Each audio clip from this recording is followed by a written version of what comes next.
హరీష్ రావు గారికి నేను చాలా వివరంగా మొత్తం శ్వేతపత్రం గురించి వివరించాను అధ్యక్ష.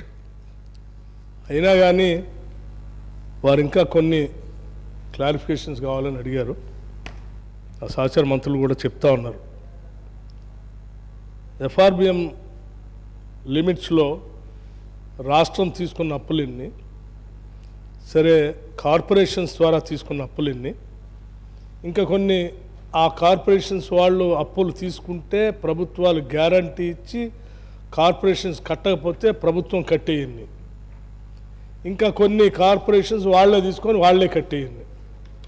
మూడు అడిగారు అధ్యక్ష. ఈ మూడు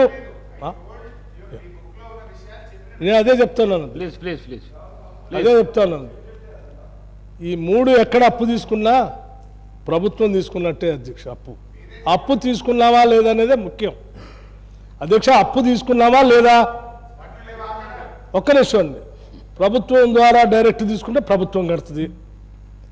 కార్పొరేషన్ లోన్ ఇచ్చి ప్రభుత్వం గ్యారంటీ ఇస్తే ప్రభుత్వం కడుతుంది.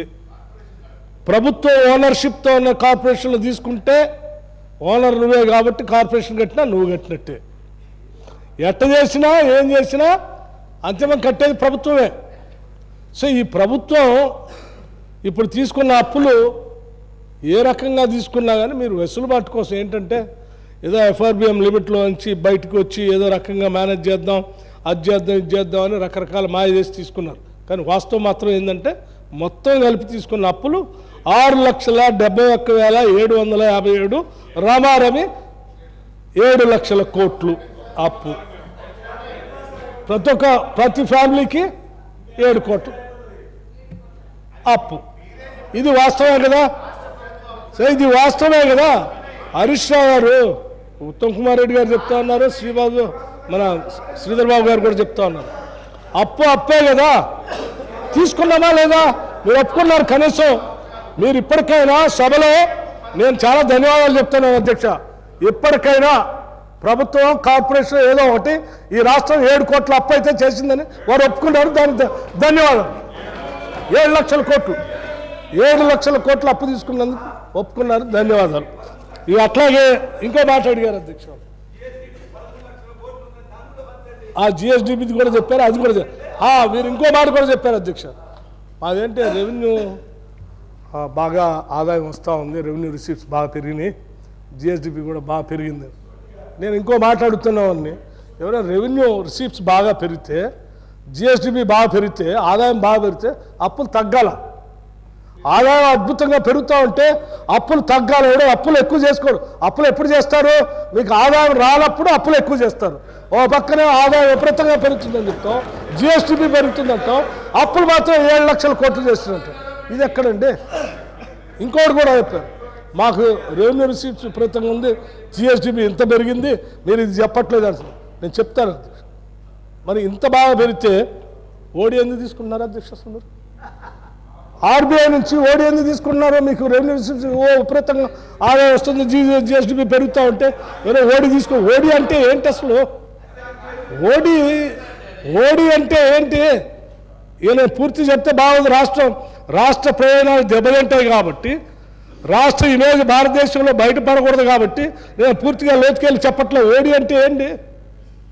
దివాళా తీయటం, దివాళా తీయటం, బ్యాంక్రప్ట్ కావటం, ఇది పరిస్థితి తీసుకొచ్చారు. మళ్ళీ ఒకసారి సమాధానం చెప్పండి, మరొకసారి చెప్పండి అని ఒకసారి చెప్తేనే బాధగా ఉంది నాకు, రెండోసారి చెప్తే ఇంకా బాధగా ఉంటుంది. వద్దండి. సరే, ఇంకోటి ఏడుపు వస్తుంది. కాళేశ్వరం గురించి చెప్పారు. కాళేశ్వరం ముఖ్యమంత్రి గారు ఏదో మసిపూసి మాట్లాడుక చేశారు. రాహుల్ గాంధీ గారు వచ్చారు, 1,00,000 కోట్లు అవినీతి జరిగిందని అన్నారు. వారు కూడా 1,00,000 కోట్లు అంటున్నారు. తర్వాత రెండో టీఎంసీ కలిపి చెప్తా ఉన్నారు అంత జరగలేదు, ఆడ జరిగింది 1,00,000 కోట్లు, ఆడ జరిగింది మొత్తం అది కలిపితే కూడా 97,000 కోట్లే కదా. నిజమే, రైట్. 1,00,000 కోట్లు కాదు, కానీ 97,000 కోట్లు అయితే అవినీతి జరిగిందని ఒప్పుకున్నారు కదా. మొత్తం అన్యాయం అయిపోయింది. దానికి కూడా సంతోషమే. సరే, మేము 1,00,000 కోట్లు కాదండి ఒప్పుకుంటాం. 97,000 కోట్లు అయితే 20,000 అయిపోయింది. 97 అన్నారు కదండి. అయ్యో రామ, ఇప్పుడే చెప్పారు కదా సార్, 97 కదండి. 97 మీరే అంటారు కదండి, టెక్నికల్ శాంక్షన్ 1,27,872 కోట్లు, తర్వాత 96,876 కోట్లు, బడ్జెట్లో ఇచ్చింది 32,076 కోట్లు, లోన్ 61,616 కోట్లు, పెండింగ్ బిల్స్ 3,184 కోట్లు, మొత్తం కలిపితే మీరు చెప్పిన లెక్క మీరన్నదే 97,000 కోట్లు. చాలా సంతోషం. కనీసం ఇప్పటికైనా కాళేశ్వరం పేరు మీద 97,000 కోట్లు ఈ రాష్ట్ర సంపదని దుర్వినియోగం అయిపోయింది అధ్యక్ష. ఒప్పుకున్నారు, దానికి కూడా వారి సంతోషం. ఇంకో మాట అన్నారు, ఏమంటే మీరు మాటిస్తారా రేషన్ మీన్స్కి ఓడిపోకుండా ఉంటారా అని. ఏం మాట ఇచ్చాము అధ్యక్ష? మీ దెబ్బకి మాట ఇచ్చేటట్టుంది అది? కాదు, మొత్తం రాష్ట్రాన్ని మొత్తం ఖతం చేసి ఏమి లేకుండా చేసి మీరు మాటిస్తారంటే ఎస్. 2014లో ఒక్క నిమిషం మేము మాత్రం మీలాగా చేయం అధ్యక్ష. చాలా ఆర్థిక క్రమశిక్షణతో ఈ రాష్ట్ర ఆర్థిక పరిస్థితిని పట్టాలు ఎక్కిస్తాం, అభివృద్ధి పదంలో నడిపిస్తాం. ఆ అభివృద్ధి ఆస్తులు సృష్టించి వాటి ద్వారా వచ్చే సంపత్తో సంక్షేమ కార్యక్రమాలు కూడా చేస్తాం. రెండింటినీ కలగలిపి ముందుకు తీసుకొని పోతాం, అంతే తప్ప మీలాగా అట్లా చేయం. మిత్రుడు ఇంకో మాట అన్నారు, మీరు అసలు మాట్లాడటానికి అవకాశం ఇవ్వట్లేదు. హరీష్ రావు గారు, నేను చెప్తా ఉన్నాను, మీరు ఎప్పుడు మాట్లాడతా అంటే అప్పుడు అవకాశం ఇస్తాం. ఈ సభే కాదు, ఒక్క నిమిషం, ఈ సభే కాదు సార్, ఒక్క నిమిషం, ఈ సభే కాదు సార్ అధ్యక్ష, మేము ప్రజలందరూ మాటలు ఈ ప్రభుత్వాలు వినాలని చెప్పి మేము చాలా స్పష్టంగా నిర్ణయం తీసుకున్నాం. దానికి మేము ప్రజావాణి అని కూడా పెట్టాం. చివరికి సభ లేకపోతే మమ్మల్ని కలవటానికి అవకాశం లేకపోతే, సభ లేకపోతే ప్రజావాణి కూడా ఓపెన్గా ఉంటుంది అధ్యక్ష. ప్రజలే కాదు, అందరం కలిసి కూర్చొని మాట్లాడుకోవచ్చు, ఎప్పుడంటే అప్పుడు కలవచ్చు. ఏమండి, ఎనీ ప్రాబ్లం? కలుస్తారా లేదా? అందరం కలుస్తాం. మా ద్వారాలు ఎప్పుడు తెరిచే ఉంటాయి, మేము ద్వారాలు మూసి ఉంచము. 24 గంటలు ఓపెన్గా ఉంటాయి, ఎప్పుడైనా ఎక్కడికైనా రావచ్చు, కలవచ్చు అధ్యక్ష. 100% కలుస్తాం. ఇక మిత్రులు, ఇది హరీష్ రావు గారు. అట్లాగే మహేశ్వర్ రెడ్డి గారు, మిమ్మల్ని కాదు అందరినీ కలుస్తామని చెప్పాము. మహేశ్వర్ రెడ్డి గారు చెప్పిన సలహాలు కూడా తీసుకుంటాం అధ్యక్ష.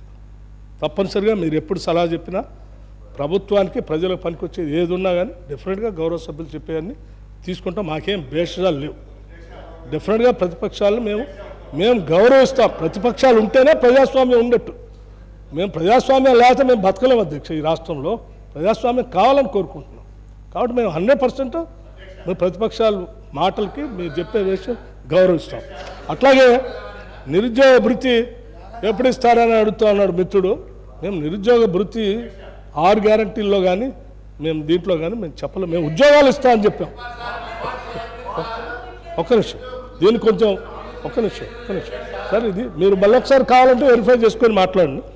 అట్లాగే సరే, ఈ 7 లక్షల కోట్లు అప్పుల భారం తగ్గించుకోవడం కోసం ఈ సలహాలు సూచనలు కూడా కావాలి. అట్లాగే మిత్రుడు పెద్దలు సాంబశివరావు గారు కూడా ఆర్టీసీ కార్మికుల గురించి, మిగతా కార్మికుల గురించి కూడా చెప్పారు. తప్పనిసరిగా కార్మికులు, కర్షకులు, పేదవాళ్ళు, మధ్యతరగతి కుటుంబాలు, మహిళలు అందరి గురించి కూడా ఈ ప్రభుత్వం సహేతుకంగా మంచి మనసుతో వాళ్ళ సమస్యలు పరిష్కారం చేయడం కోసం ఆలోచన చేస్తుంది. తప్పనిసరిగా ఎప్పుడు మీరు complete Telangana people please conclude చేయండి ప్లీజ్. మా ఆర్థిక పరిస్థితుల్ని, ఆర్థిక పరిస్థితుల ద్వారా మేము సంపాదించేది లేకపోతే సాధించేది, సమకూర్చేది అంతా ప్రజలకే పంచుతాం. మేము అంతిమంగా ప్రజలకే పంచుతాము. ఈ సంపద, ఈ వనరులు అన్ని ప్రజలకే అంకితం, ప్రజలకే పంచుతాం. ఇది ప్రజల ప్రభుత్వం. నమస్కారం.